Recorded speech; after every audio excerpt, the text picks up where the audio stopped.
We think starting something new means admitting we haven't arrived. And worse, we think the world is watching, waiting to judge. But in reality, no one's watching that closely. But even if they are, so what? Hi, I'm Sanjay, and welcome back to one more episode of What If You Live to Be 100. Today I want to talk about something that quietly sits at the edge of many people's minds, especially in this stage of life. It's not about big goals or bucket lists or even purpose. It's about something simpler, something more personal. It's about what it means to start again, right? Because this stage is often about a restart, and not everybody is familiar with this idea of restart. You see, somewhere along the way, we've been made to believe that starting something new is only a young person's game. Like in your 20s and 30s, you're expected to explore, experiment, fail, try again. In your 40s, maybe less. By your 50s or 60s, the world expects you to have figured it all out. But here's the thing, that version of the script doesn't fit anymore, not in today's times. Life has changed, the world has changed. So that version is not for me and not for most of the people I speak to. I'm not sure whether you agree or not. But let me give you some examples and you'll know what I was trying to hint at. So there's a lady whom I know. She'd been a senior marketing executive for several years, decades in fact, who decided after retiring to start her own consulting practice. Now she works a few days a week, picks her clients, sets her hours, and she says that she's never felt more energized. She's able to do so much more in life besides work. Another friend of mine who's 64 years old, he started teaching brand strategy at a business school. Not because he had to, not because he wanted the money, but because he wanted to pass on something he'd learned over a lifetime. And he thought doing this kind of teaching was the best way. And then there is someone else who started learning Hindustani classical music at 67. No goal, no certificate, no stage performance. She needed nothing. Just because this called to her, something she wanted to do, and she started doing it. Different stories, but fundamentally the same theme, starting again. And the real challenge isn't age or energy. A lot of us feel that, age is on my side, energy is also fine, but we don't do because of this sense of expectation. We think we should already be good. We are at this age, at this point of time, how can we be starting fresh from zero?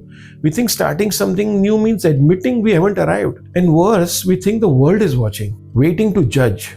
But in reality, no one's watching that closely. Everybody is busy in their own lives and their own things.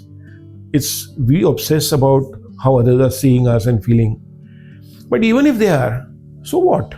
Because there's deep power in being a beginner again. And especially at this stage, because at this point, you really want something which energizes you, which motivates you, which keeps you, really charged up. At the same time, you're not starting to chase a title. You're not looking for an appraisal in your work or anything like that. You're not starting to prove anything to yourself. You're starting because something inside you is still open, still curious, still hungry for a little more life.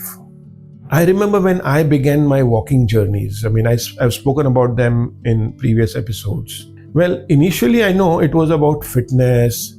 I thought I need to get my stamina improved.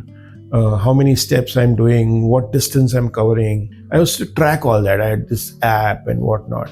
And then slowly it became something else, kind of meditation, a city exploration, a conversation with myself, because I was always alone, almost always alone. And I was just absorbing things and talking to myself. And from that came the writing, photography, ideas, and eventually a book in the making around that walking, right? That wasn't the plan.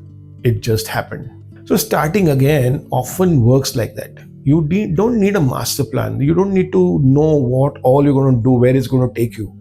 You just need a start. You just need a doorway. And sometimes that doorway is small. A little class that you sign up for, a notebook you pick up and start jotting something that you feel like, a phone call you finally make, whatever it may be, some connect that you want to reestablish, a walk you take with no destination, just walk like I did. That's how it begins. And then over time, it shapes you. Now, not all starting again needs to be personal or artistic either. Okay, so don't get me wrong. I mean, I'm giving examples of Hindustani classical and walking and whatnot. In fact, some of the most exciting new beginnings I see are economic. People start advisory firms. I mean, coming out of being in a mutual fund executive role, come out and become an advisor, or starting new businesses. People choose to freelance, do those gig working, mentor, consult, not just to fill time, but to shape it, give it a shape that you desire. They're not giving up professional life, they're taking ownership of it. They're redesigning their professional life. Because this is the phase of life where, for the first time, you get to ask, what kind of work do I really want to do? At what pace? With what kind of people? And why? That's not retirement. That's authorship. That's literally ensuring that you shape your life to your desire with meaning. And it's just as valid a form of starting again as painting or piano. So like I said, it's not just about the artistic or hobby pursuits. Economic restarts also are as equal as those. So wherever you are right now, ask yourself, is there something you quietly wanted to try? A new space to move into, something which you always wanted to do, or a slower rhythm that you want to honor. Like today you are at a fast pace in your work, but you wanted to do something different, or a bolder path that you've been putting off. You wanted to take that plunge, but you've been hesitating. Whatever it is, big or small, don't discount it just because of where you are in the calendar of your life, because that calendar, sir, is still wide open. It's not the last few pages of the calendar. There's a lot of pages left there. Starting again doesn't require fanfare. You don't need to announce it to the world. You don't need to make a LinkedIn post. It just requires an honesty. It requires a little courage. So here's to the second innings, or the third or the fourth, whichever one it may be for you. But to stepping forward without needing all the answers. To starting again, not because you have to, but because something in you still can. If this resonates with you, if you're thinking about starting, do it. If you feel you are open to share, let me know. But until next time, walk gently, stay curious, and leave space for your next beginning. Thank you so much.